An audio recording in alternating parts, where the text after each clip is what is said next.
अस्सलाम वालेकुम। Hopefully you are doing well. This is Mohammad Abdullah Khalid और जैसा कि आप जानते हैं कि NUMS army medical college Rawalpindi और यूएचएस लाहौर की तरफ से प्रोविजनल मेरिट लिस्ट को अनाउंस कर दिया गया है। तो इस वीडियो में हम बात करेंगे कि ये लिस्ट लगाने का मकसद क्या होता है, इसका कंसेप्ट क्या है, क्यों प्रोविजनल लिस्ट इशू की जाती है, मेरिट लिस्ट क्यों पहले नंबर पे इशू नहीं की जाती, इस पे बात करेंगे। सेकेंडली हम बात करेंगे कि क्योंकि अब हमारे पास ऑथेंटिक और कंप्लीट डाटा मौजूद है स्टूडेंट्स के मार्क्स का और उनके कंपटीशन का, तो हम एक्सपेक्टेशंस पे बात करेंगे कि इस साल इस डाटा के मुताबिक जो एक्सपेक्टेड क्लोजिंग मेरिट होगा वो क्या हो सकता है। तो सबसे पहले अगर प्रोविजनल मेरिट लिस्ट की बात की जाए तो आपको मैं बताता चलूं कि आपने पूरा 14 साल अपनी जिंदगी के लगा दिए, आपने फिर एमडी कैट दे दिया, आपने फिर वेबसाइट पे जाके अप्लाई कर दिया, फी जमा करा दी, अपनी एप्लीकेशन सबमिट करा दी और डायरेक्ट मेरिट लिस्ट लगा दी गई, उसमें आपका नाम नहीं आया।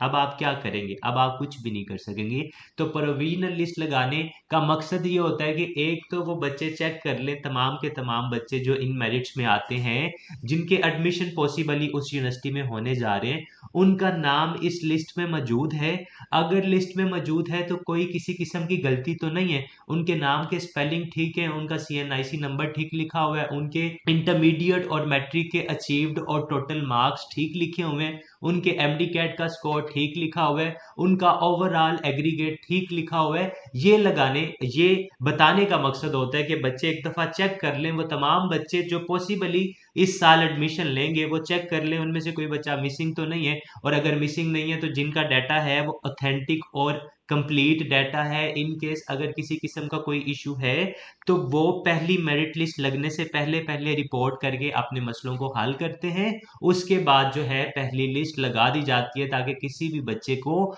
कोई इशू ना रहे। अब अगर क्लोजिंग मेरिट्स की बात की जाए और इनमें भी पहले नाम्स की बात की जाए तो as per provisional merit list आप देख सकते हैं जो हाईएस्ट मेरिट है जिस बच्चे ने एएमसी में अप्लाई किया दैट इज 98.0029% और जो लोएस्ट मेरिट है इस लिस्ट के अंदर वो है 96.3153%, यानी कि 1.7% के अंदर अंदर तमाम सीटें जो है वो पूरी होगी। अब यहाँ पे मैं बता दूं कि ये जो बच्चे हैं जो पहली मेरिट लिस्ट में आएंगे एएमसी की, उन्होंने फिर नम्स का एडमिशन ऑफिस विजिट करके वहां से फीस स्लिप लेके वो जमा करानी है।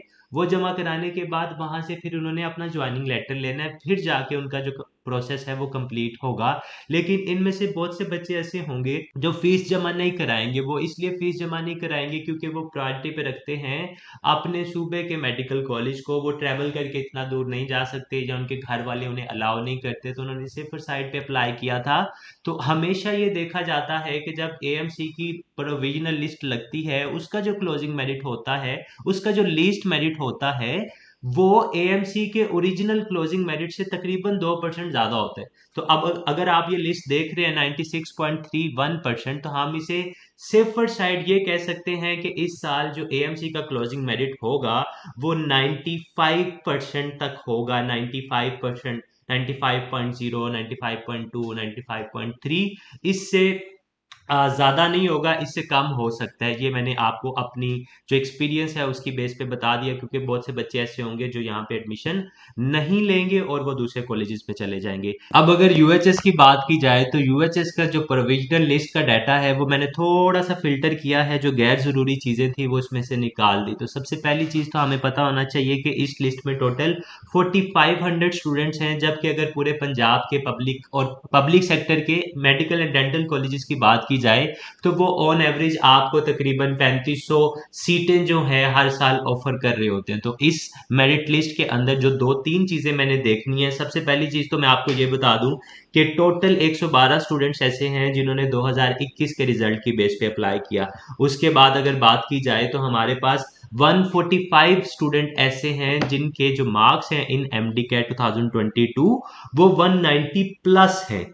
अब अगर हमने क्लोजिंग मेरिट देखना है ना किंग एडवर्ड मेडिकल कॉलेज का, तो आपको पता है उसकी नंबर ऑफ सीट्स कितनी होती हैं, 325। तो हम इसे 300 कंसीडर करते हैं क्योंकि उसमें कुछ हमारे पास डिफरेंट कैटेगरीज भी आ जाते हैं, अंडर डेवलप्ड डिस्ट्रिक्ट्स भी आ जाते हैं, ओवरसीज भी आ जाते हैं, डिफरेंट हमारे पास कैटेगरीज आती हैं। तो ओपन मेरिट की हम अगर बात करें, हम सोचे कि 300 सीट्स हैं, तो आप देख सकते हैं। और अगर टॉप 300 स्टूडेंट के ई कोई सेलेक्ट करें और किसी कॉलेज में ना जाएं तो हमारे पास जो क्लोजिंग मेरिट आएगा वो 94.61 0.21% होगा, जबकि ऐसा नहीं होता। कुछ बच्चे होते हैं हमेशा तकरीबन 10% बच्चे ऐसे होते हैं जो उस कॉलेज में नहीं जाते, किसी और कॉलेज में चले जाते हैं। तो हम इसमें तकरीबन जो है 30 बच्चे और डाल लेते हैं और हम देख लेते हैं कि मेरिट कहाँ तक जाता है। तो हमें पता चला कि 94.4924% क्लोजिंग मेरिट हो सकता है इस साल किंग एडवर्ड मेडिकल कॉलेज का। इसी तरह अगर ओवरऑल की बात की जाए तो आपको पता है कि टोटल हमारे पास कितनी 3500 शीट्स हैं। तो मैं 3500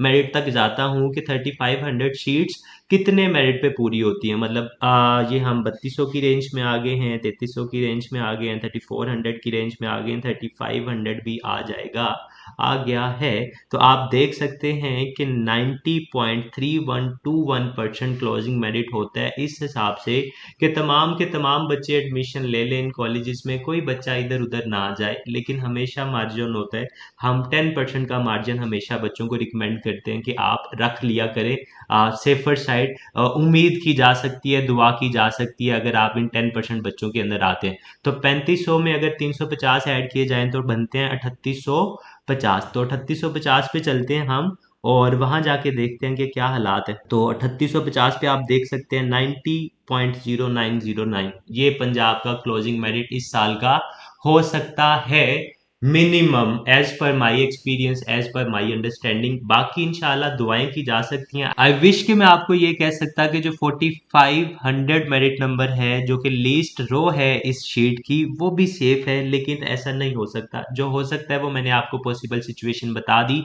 इसके अलावा हम क्या कर सकते हैं, दुआ कर सकते हैं। इसके अलावा हम क्या कर सकते हैं, हम प्लान कर सकते हैं अपने फर्दर चीज़ों को। वो बच्चे जो इस मेरिट रेंज में नहीं आते जो मैंने आपको इस वीडियो में बताए हैं, उन्हें मोर देन 90% उन्हें पता होना चाहिए कि इस साल उनका पब्लिक सेक्टर में एडमिशन नहीं होने वाला।